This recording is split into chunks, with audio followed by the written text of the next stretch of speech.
Ви благодарам на присуството. Овде сум за да информирам за покренувањето интерпелација за двајца членови на владата, за господинот Љупчо Николовски, како заменик на председателот на владата за борба против корупција, за одржлив развој и човечки ресурси, искрено не го разбирам. Не ја разбирам комбинацијава, ниту министерствово, и за министерот за правда, господинот Бојан Маричич. Причината е следнава. Сведоци сме деновиве на засилена сеизмичка активност во Македонија. Секој ден има земјотреси, но соочени сме и со сила на земјотрес шок, кој што дојде од Transparency International, бидејќи да се најдете на 111-тото место на листата на корупција, значи да бидете во слободен пат, значи да се одвоите тектонски од европското политичко, демократско и правно тло и да се преселите во Евроазија и во Африка, во друштво на Монголија, Панама, Сиера Леоне.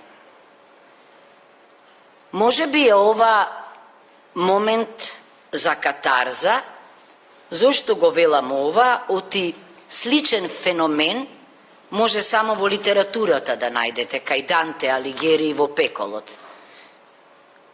Зошто ги посочив двете личности како најодговорни за корупцијскиот жив песок во кој што тонеме, како веројатно најкорумпираната европска држава и една од најкорумпираните во светот. Од следниве причини. Ние сме редок пример на влада во која што има министер со посебна одговорност да се бори со корупцијата. Во случајов, ако сме на 111-то место, формирањето на посебното министерство за мене е институционален илузионизам. Мислите дека ако формирате институција, проблемот сам од себе ќе се реши. Кога е во прашање пак министерот за правда, во случајов низ призма на ова срамно место, министер за неправда, тогаш исто така се поставува прашањето како е можно да не се предвиди овој настан, бидејќи ништо не настанува од вчера за денеска. Може да се види во овие 4 години како се продлабочувала корупцијата. Сега еден министер за правда честопати ги посочува законите, мислењата на Венецијанската комисија, меѓутоа тоа пак јас го нарекувам правен илузионизам.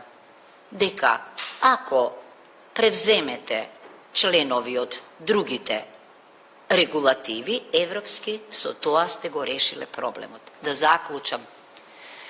Корупцијата е системски феномен во оваа држава. Не е врзана само за психологијата на сторителите, најмалку, туку социјалниот и политичкиот амбиент креираат и поддржуваат корупција. Како ќе го објаснам тоа? Ние сме сведоци на постојано толерирање на концептот што се вика антиконцептот, rule of man, владење на луѓе, на личности, наместо rule of law, odnosno vladejnje na zakonite. Zašto?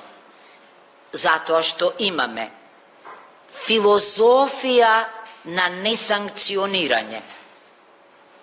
Togaž takvata filozofija stimulira korupcija i kriminal.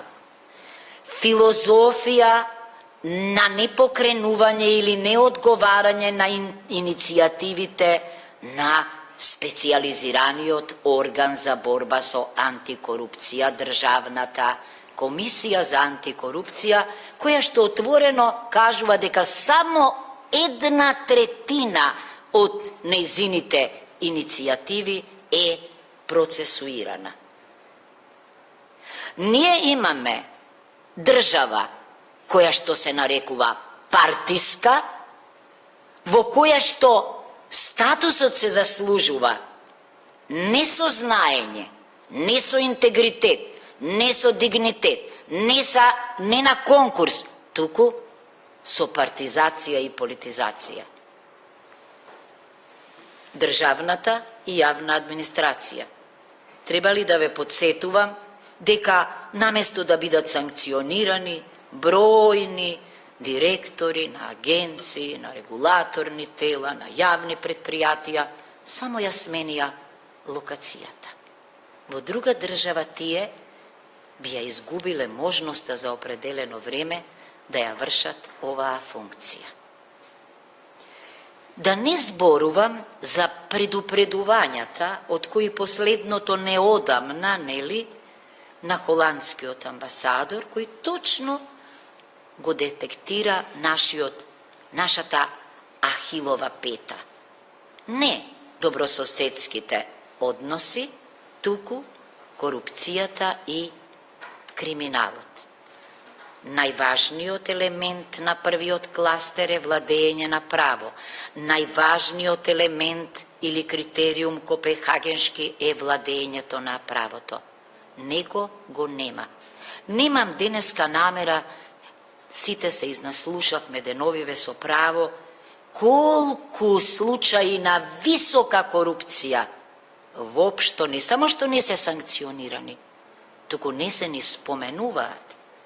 Bidejki, ne da je deka ke veruvame deka fenomenot na gospodinot Jovanovski je toj koji što je kreatorot na reket i deka reket ne je sistem ili mreža. Ne veruvam. Ili da ne brojam za gospodino Dendončev, za Diamet i za ne znam što.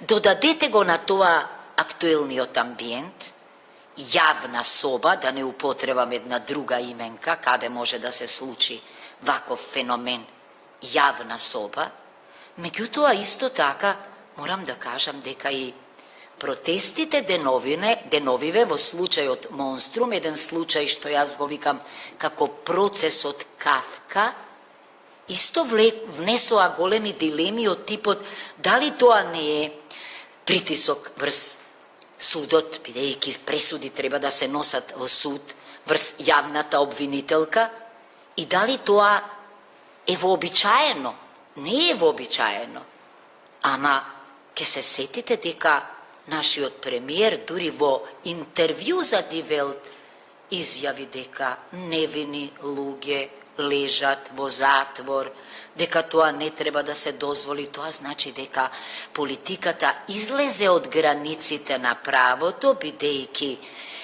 vo podelbata na vladata ne smeje da se meša vo sudskata funkcija, nitu vo funkcijata na zakonodavno to telo i mora da postojat spregi i kočnici, a vije ja imate ključnata uloga vo kreiranje to na javno to mislenje.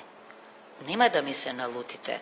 Međutim, da ne beše informacijata od Transparency International i da se rakovodev jaz od pročitanoto, čujenoto i napišanoto, nema da očekuvav vakva kataklizma.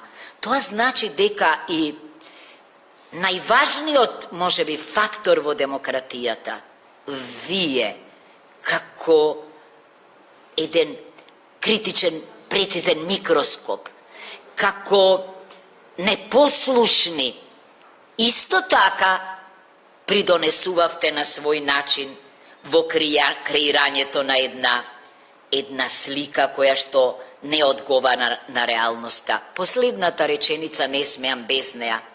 Ако нешто шокира најмногу, тоа е изјавата на министерот кој што треба да се справува со корупција. Замислете, значи, перцепција била тоа, не баре граѓаните перцепциите ги градат како социјална фантастика, а не грубата реалност која што секој ден ја доградува и ја зацврстува перцепцијата за едно од реалистичка, за едно од најкорумпираните општества. Без одговорност нема правна држава. Одговорноста може овие министри да ја сватат како објективна. Значи, тоа се случило во време кога тие биле персонификација требало да бидат за правна држава, а не биле. Не говорам, значи, за субјективна одговорност. Таа ќе се утврди на друг начин.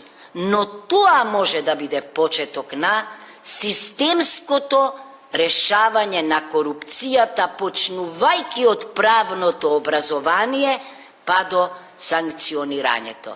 Затоа јас мислам дека би било најдобро, наместо постапка за интерпелација, ние да доживееме оставки како еден чин на катарза од двајцата министри. Ми благодарам.